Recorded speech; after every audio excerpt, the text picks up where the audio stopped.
यार चलो, कल हम लोगों ने इक्विटी शेयर्स पढ़ लिया था, आज हम लोग प्रेफरेंस शेयर्स पढ़ लेते। प्रेफरेंस शेयर्स का पूरा एक्सप्लेनेशन मैंने कल दिया था।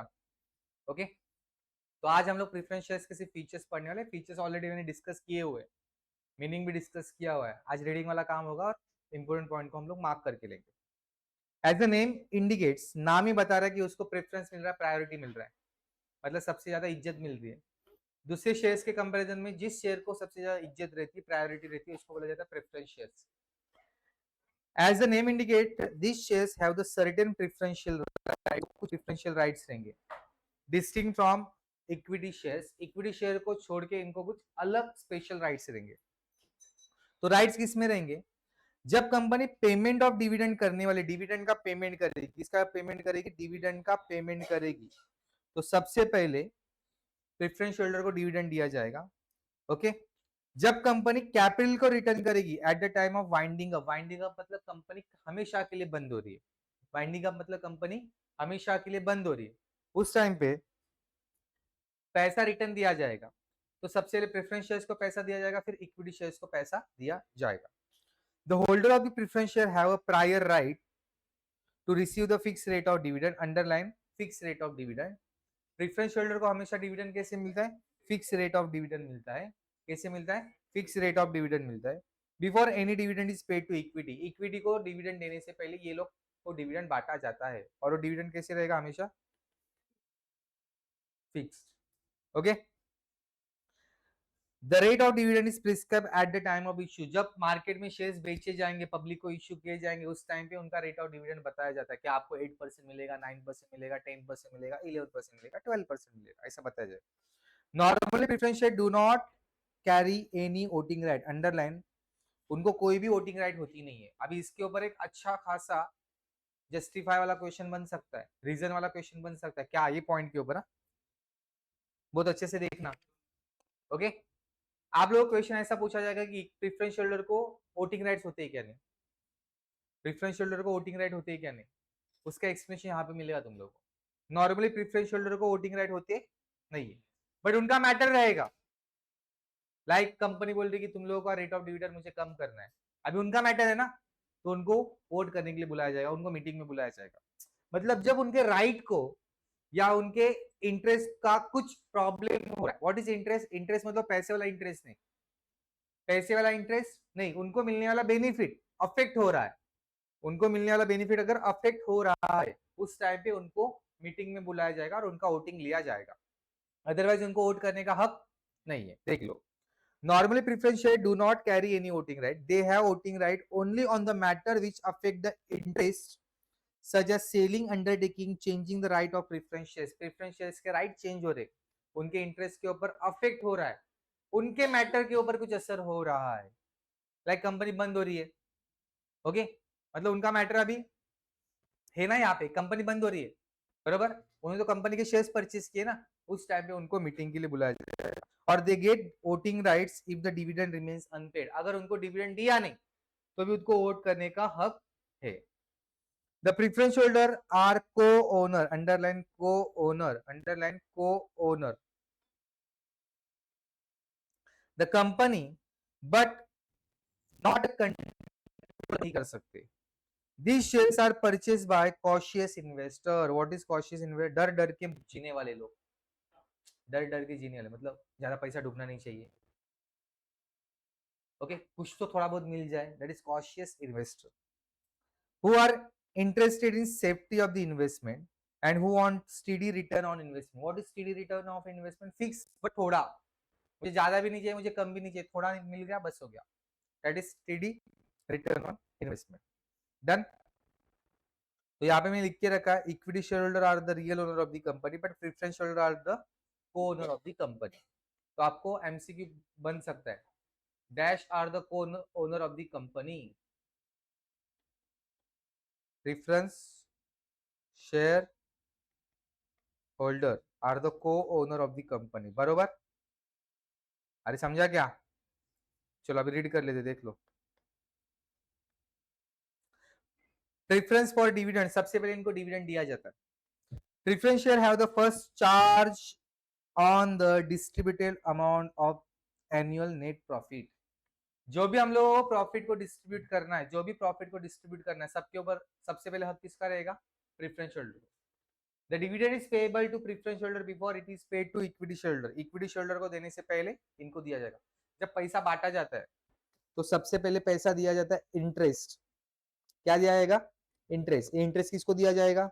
डिबेंचर होल्डर को भी दिया जाएगा, जिनसे पब्लिक डिपॉजिट लिया उसको भी दिया जाएगा, जिनको बॉन्ड इश्यू किया है उनको भी दिया जाएगा, अगर बैंक से लोन लिया रहेगा उनको।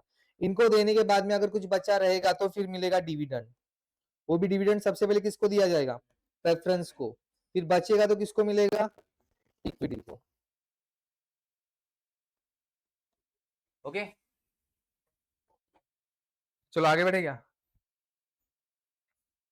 Next, preference for repayment of capital. जब कैपिटल रीपे करने की बारी है, what is capital repayment? Company अभी वाइंडिंग अप में जा रही है। What is winding up? Company बंद हो रही है, उसको और एक नाम रहेगा,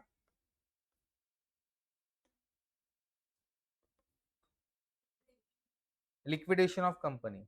नाम क्या रहेगा? Liquidation of company. मतलब कंपनी पूरी तरह से बंद हो रही है तो कंपनी क्या करती है? लिया हुआ पैसा रिटर्न देती है। लिया हुआ पैसा क्या करती है? रिटर्न देती है। तो सबसे पहले सिक्योर्ड क्रेडिटर को, मतलब डिबेंचर होल्डर को दिया जाएगा। फिर दिया जाएगा अनसिक्योर्ड क्रेडिटर को, मतलब क्रेडिटर वगैरह जो रहते हैं नॉर्मल, उसका प्रेफरेंस शेयरहोल्डर को दिया जाएगा। और लास्ट में किसको दिया जाएगा? इक्विटी शेयरहोल्डर को। Done. Preference holder have the preference over the equity shareholder in respect of the return of the capital when the company is liquidated. What is liquidated? Company जब बंद होता है। It saves, काल पर 25 minute late हो गई। It saves preference share from capital loss. Capital loss होने से उनको बचाया जाता है।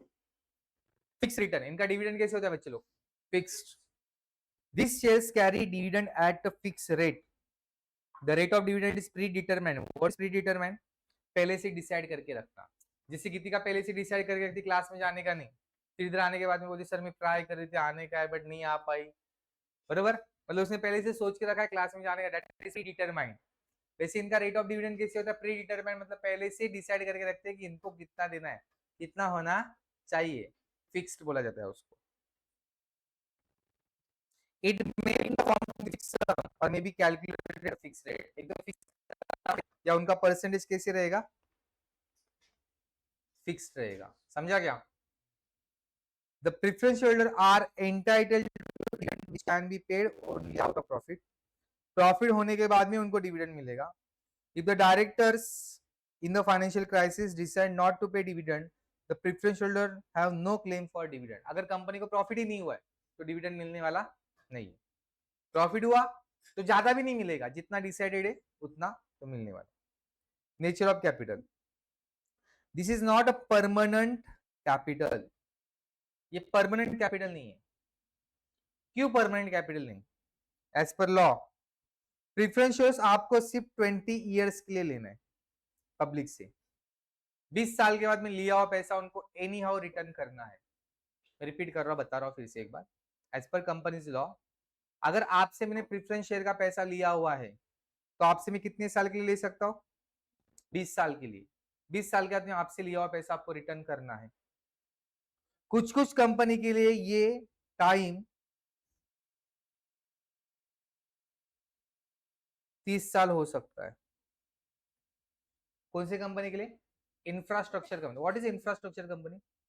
रोड बनाने वाली कंपनी, बिल्डिंग बनाने वाली कंपनी, डॅम बनवणे वाली कंपनी, दॅट इज इन्फ्रास्ट्रक्चर। म्हणजे बांधकाम व्यवसायामध्ये असलेल्या कंपनीज, उनके लिए कितना टाइम रहेगा?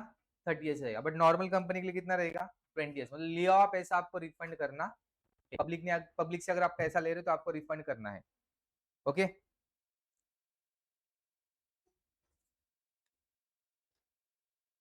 Preference share do not provide permanent share capital, they are redeem after certain period. Certain period क्या होता है मैंने आपको बता दिया। A company cannot issue irredeemable debenture. Company के पास में पावर नहीं irredeemable debentures इश्यू करना। What is irredeemable debenture? लिया हुआ पैसा रिटर्न करना नहीं, that is irredeemable. बट लिया हुआ पैसा रिटर्न करना है मतलब रिडीमेबल।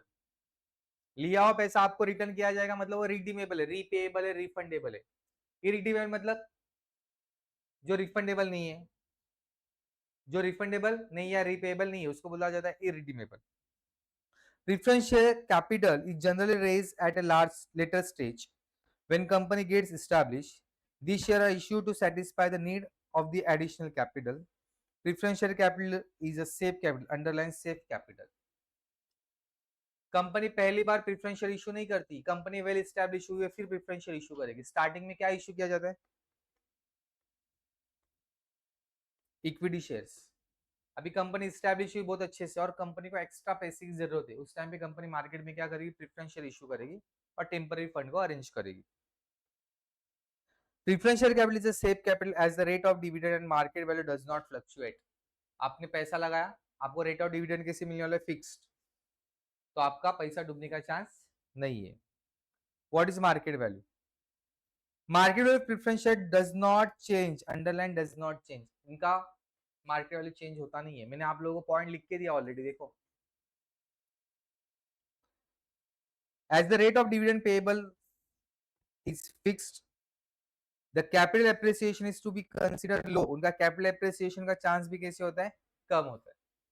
वोटिंग राइट, इनको वोटिंग राइट्स होती है क्या? नहीं. बट कब होगा इनको वोटिंग राइट्स? जब इनका ही मैटर रहेगा, जब उनका इंटरेस्ट अफेक्ट होता रहेगा, उनके राइट्स के ऊपर असर होता रहेगा. तो ये पॉइंट ऑलरेडी मैंने बता दिया है. रिस्क, ये लोग रिस्की होते हैं क्या प्रेफरेंस होल्डर? डर डर की जिंकणार, दॅट इज कॉशियस इन्व्हेस्टर. म्हणजे एकदम प्रिकॉशन घेऊन पैसे मार्केट में लावणारे, उगाच रिस्क घेणार नाही, खाली फुकट का रिस्क लेने वाले नहीं. The investor who are cautious generally purchase preference shares, safety of capital and steady return. What is steady return? Fixed, ना ज्यादा ना कम. On investment are advantage attached with the preference shares. These shares are boon for shareholder during the depression period. Okay, when interest rate is continuously falling. जब market में ज्यादा return मिलने वाला नहीं है, बैंक भी अभी ज्यादा पैसा देने के लिए रेडी नहीं है और कंपनी लॉस में जा रही है ज्यादा, तो उस केस में ये इन्वेस्टमेंट आपको हेल्प करता है. बिकॉज यहाँ पे कैसा मिल रहा है रिटर्न? फिक्स्ड. भले मार्केट में कम रहने दो, बट आपका पहले से डिसाइडेड है ना कि आपको इतने मिलने वाला है. फेस वैल्यू, इनका फेस वैल्यू नॉर्मली हाई होता है, जो ₹100 या उससे ज्यादा हो सकता है. राइट और बोनस. What is right? यहाँ पे राइट मतलब हक वाला राइट नहीं है. राइट मतलब राइट शेयर वाला पॉइंट. मैंने कल राइट शेयर बताया था, याद है क्या? वो राइट शेयर के बारे में यहाँ पे बात कर रहे. तो इनको राइट शेयर और बोनस शेयर मिलते नहीं है. Nature of investor, this is moderate type of investor, जो ज्यादा रिस्क नहीं लेते. इनका नेचर कैसे रहेगा? Conservative, cautious, interested in safety capital, जिनको स्टेडी रिटर्न ऑन इन्वेस्टमेंट चाहिए. तीसरी बार पॉइंट आया, steady return on investment. Okay, तो यहाँ पे 10 पॉइंट हो गए. ये क्वेश्चन भी आएगा तो 8 मार्क्स के लिए आएगा, उससे कम मार्क्स के लिए नहीं आएगा. 8 मार्क्स के लिए क्वेश्चन रहेगा. ओके, पक्का? चलो फटाफट याद करो, पॉइंट्स पूछूंगा फिर आगे बढ़ते. सिर्फ पॉइंट्स पूछूंगा, बाकी कुछ नहीं पूछूंगा. यस बच्चे लोग, types of preference shares. Preference share के 8 टाइप्स है. Cumulative, non cumulative, participating, non participating, convertible, non convertible, redeemable and irredeemable. अभी हर एक का पहले मतलब समझ के लिए फिर आगे बढ़ते हैं. सबसे पहले समझ के लेंगे हम लोग क्यूमुलेटिव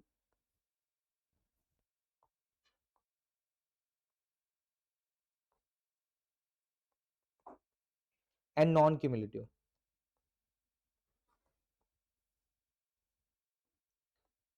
अभी क्यूमुलेटिव का मतलब क्या होता है? इन केस कंपनी एक आध साल डिविडेंड नहीं दे पाई बिकॉज ऑफ लॉस. समझो 2024 में कंपनी को लॉस हुआ, इसलिए कंपनी डिविडेंड नहीं दे पाई. 2025 में भी कंपनी को लॉस हुआ, कंपनी डिविडेंड नहीं दे पाई. बट 2026 में कंपनी को अच्छा खासा प्रॉफिट हुआ. 2026 में कंपनी को अच्छा खासा प्रॉफिट हुआ, तो कंपनी 2024, 25, 26 तीनों साल का डिविडेंड एक साथ दे देगी. तीनों साल का डिविडेंड क्या करेगी? एक साल. जो साल का डिविडेंड नहीं दिया था उस साल का डिविडेंड जिस साल कंपनी प्रॉफिट में रहेगी उस साल पेड कर देगी. मतलब उनका अनपेड डिविडेंड क्या होते जाएगा? एक्यूमुलेट होता जाएगा, जमा होते जाएगा, और जिस साल कंपनी प्रॉफिट कमाएगी उस साल कंपनी एज ए डिविडेंड उसको डिक्लेयर कर देगी. मतलब 2026 में कंपनी को प्रॉफिट हुआ, तो कंपनी 2026 में 2024, 2025 एंड 2026 तीनों का डिविडेंड एक साथ दे देगी, मतलब 3 साल का डिविडेंड एक साथ पेड कर देगी, क्योंकि कंपनी लास्ट 2 साल में डिविडेंड दिया नहीं है। पॉइंट समझा? Cumulative dividend cumulative preference share समझा क्या? मतलब इन शॉर्ट आप लोगों को डिविडेंड नहीं मिला तो जिस साल कंपनी प्रॉफिट में रहेगी उस साल डिविडेंड मिलने वाला, मतलब इधर डिविडेंड डूबने का चांस। एक्यूमुलेटेड में, सॉरी नॉन क्यूमुलेटिव में क्या रहेगा? 2024 में डिविडेंड नहीं दिया, 2025 में डिविडेंड नहीं दिया, 2026 में कंपनी को प्रॉफिट हुआ, तो कंपनी सिर्फ 2026 का ही डिविडेंड डिक्लेयर करेगी वहां पे, 2026 का डिविडेंड मिलेगा, 2024 और 2025 का डिविडेंड नहीं मिलेगा। मतलब प्रॉफिट हुआ तो डिविडेंड मिलेगा, प्रॉफिट नहीं हुआ तो डिविडेंड मिलने वाला नहीं। बट क्यूमुलेटिव में क्या होता है? प्रॉफिट नहीं हुआ तो डोंट वरी, जिस साल ज्यादा प्रॉफिट होगा उस साल तुम लोगों को सब साल का डिविडेंड एक साथ मिल जाएगा। क्यूमुलेटिव नॉन क्यूमुलेटिव का फर्क समझा गया? पक्का? Next, convertible non convertible dividend.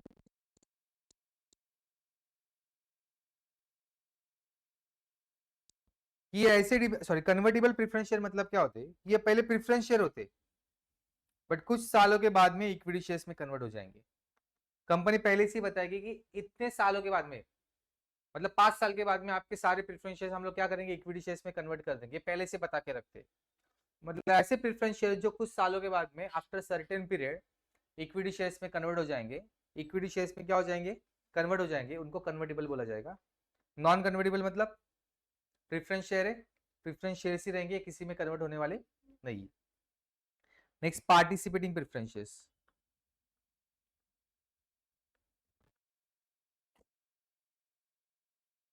And non participating preference shares.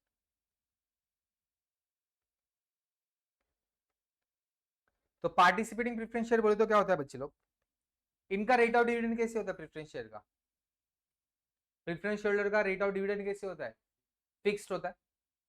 Participating preference share मतलब क्या है? कंपनी को ह्यूज प्रॉफिट हुआ तो इनको डिविडेंड ज्यादा दिया जाएगा, मतलब इनको फिक्स रेट ऑफ डिविडेंड तो मिलने वाला है। इक्विटी को डिविडेंड देने के बाद में कंपनी का इसमें कुछ पैसा बच रहा है तो ये एक्सेस प्रॉफिट में एज ए डिविडेंड डिमांड कर सकते हैं। एक्सेस मतलब एक्स्ट्रा प्रॉफिट में क्या कर सकते हैं? एज ए डिविडेंड डिमांड कर सकते हैं, उसको बोलते हैं पार्टिसिपेटिंग प्रेफरेंस शेयर्स। मतलब इनका रेट ऑफ डिविडेंड कैसे होता है? फिक्स्ड, बट कंपनी अगर एक्स्ट्रा प्रॉफिट कमा रही तो इनको एक्स्ट्रा डिविडेंड मिलने का चांस है। नॉन पार्टिसिपेटिंग, जितना मिला उतना चुपचाप लो, एक्स्ट्रा कुछ मांगो मत, मिलने वाला नहीं है। Then redeemable preference shares and irredeemable preference shares. तो रिडीमेबल मतलब लिया हुआ पैसा आपको रिफंड मिलने वाला, दैट इज रिफंडेबल। और रिडीमेबल मतलब लिया हुआ पैसा रिटर्न मिलने वाला, प्रैक्टिकली ये बंद हो चुका है। तो लास्ट वाला पॉइंट एक बार रीड कर लो, रीड करो क्या लिखा है 8 नंबर पॉइंट में। Shares which are not refundable या redeemable, that is payable only by company are preference shares as per section 55 subsection 1 of the company. Company can not issue irredeemable preference shares, अभी allowed नहीं है। पहले allowed था, अभी allowed नहीं है। Irredeemable अभी अलाउड नहीं। इरिडीमेबल मतलब लिया हुआ पैसा रिटर्न होने वाला नहीं, जब कंपनी कंप्लीटली बंद होगी तो ही आपको पैसा मिलेगा, अदरवाइज मिलने वाला नहीं है। समझ में? प्रैक्टिकली ये बंद हो चुका है। समझ में आया? याद रहेगा पक्का? अभी सबके टाइप तुम लोगों को समझ गए, मोटा मोटी समझा रहेगा, अभी रीड कर लेंगे। Cumulative cumulative preference shares are those shares which dividend goes on accumulating, accumulating मतलब जमा होती जाएगा, until it is fully paid up, जब तक उसको पेड नहीं करेंगे तब तक वो जमा होते रहेगा। This means if the dividend is not paid 1 or more year due to inadequate profit, company का इसमें प्रॉफिट नहीं इसलिए कंपनी ने डिविडेंड डिक्लेयर किया नहीं, कंपनी का इसमें प्रॉफिट नहीं इसलिए कंपनी ने डिविडेंड डिक्लेयर किया नहीं, then this unpaid dividend is accumulated, accumulated मतलब जमा होती जाएगा। This accumulated dividend is paid when the company performs well, मतलब क्या? कंपनी को जिस साल ज्यादा प्रॉफिट होगा। The arrears मतलब आउटस्टैंडिंग डिविडेंड, जो डिविडेंड पेड किया नहीं है, किसने? Making payment to equity shareholder, equity shareholder को पेड करने से पहले इनको पहले डिविडेंड दिया जाएगा, फिर इक्विटी शेयरहोल्डर को दिया जाएगा। मतलब इन शॉर्ट क्या, आपका पैसा डूबने वाला नहीं है। The preference shares are always cumulative unless otherwise stated in article of association. Preference share हमेशा कैसे रहेंगे? क्यूमुलेटिव। बट अगर उन्होंने बोला है कि ये प्रिफरेंस शेयर नॉन क्यूमुलेटिव है तो ही नॉन क्यूमुलेटिव मानने का, अदरवाइज मानने का नहीं। कुछ बोला नहीं रहेगा तो क्या मानोगे? कुछ बोला नहीं रहेगा तो क्या मानोगे? कुछ बोला नहीं रहेगा तो क्या मानोगे? समझा? नॉन क्यूमुलेटिव बताने की जरूरत थी। नॉन क्यूमुलेटिव मतलब जिस साल प्रॉफिट होगा उस साल डिविडेंड मिलेगा, प्रॉफिट नहीं हुआ डिविडेंड मिलने वाला नहीं है। Participating preference shares, the holder of these shares are entitled to participate in surplus profit beside a preferential dividend. आप लोगों को आपका शेयर दिया है, आपको आपका फिक्स रेट ऑफ डिविडेंड दे दी है, बट इसके अलावा अगर कंपनी के पास में एक्स्ट्रा प्रॉफिट पड़ा हुआ है तो उसमें से आपको थोड़ा सा शेयर मिलेगा। मतलब एक्सेस प्रॉफिट के ऊपर सरप्लस प्रॉफिट में पार्टिसिपेट कर सकते हो। बहुत लोगों को लगता है पार्टिसिपेटिंग प्रेफरेंस शेयर मतलब जो कंपनी के मैनेजमेंट में पार्टिसिपेट करता है, वो लोग पागल खोपड़ी के रहते हैं। ओके, पार्टिसिपेटिंग प्रेफरेंस शेयर मतलब क्या? कंपनी के सरप्लस प्रॉफिट में पार्टिसिपेट करना।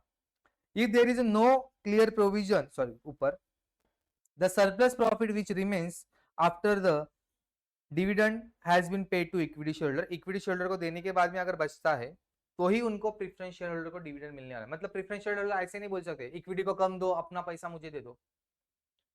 इक्विटी शेयरहोल्डर को पैसा मत दो, ऐसे बोल नहीं सकते। इक्विटी शेयरहोल्डर को देने के बाद में अगर बच रहा है कंपनी के पास में तो कंपनी डिविडेंड दे सकती है। नॉन पार्टिसिपेटिंग मतलब क्या रे? एक्स्ट्रा मिलने वाला, जितना मिला उतना। Convertible preference shares, the holder of these shares have a right to convert their preference share into equity shares. तो आपको वन वर्ड बन सकता है, which preference shares can converted into equity shares? बोलो कौन से shares preference shares equity shares में convert हो सकते हैं? Convertible preference shares. तो कन्वर्टेबल प्रेफरेंस शेयर्स कहां पे कन्वर्ट होंगे? इक्विटी शेयर्स में कन्वर्ट होंगे। The conversion take place within a certain fix period, आपको पहले से बताया जाएगा इतने सालों के बाद में आपके शेयर्स क्या होने वाले? इक्विटी शेयर्स में कन्वर्ट होने वाले। नॉन कन्वर्टेबल मतलब क्या रे? रिडीमेबल प्रेफरेंस शेयर्स, मतलब कुछ सालों के बाद में आपका पैसा आपको रिफंड मिलने वाला है, दैट इज रिडीमेबल। रिडीमेबल का दूसरा नाम क्या रहेगा? रीपेएबल या रिफंडेबल।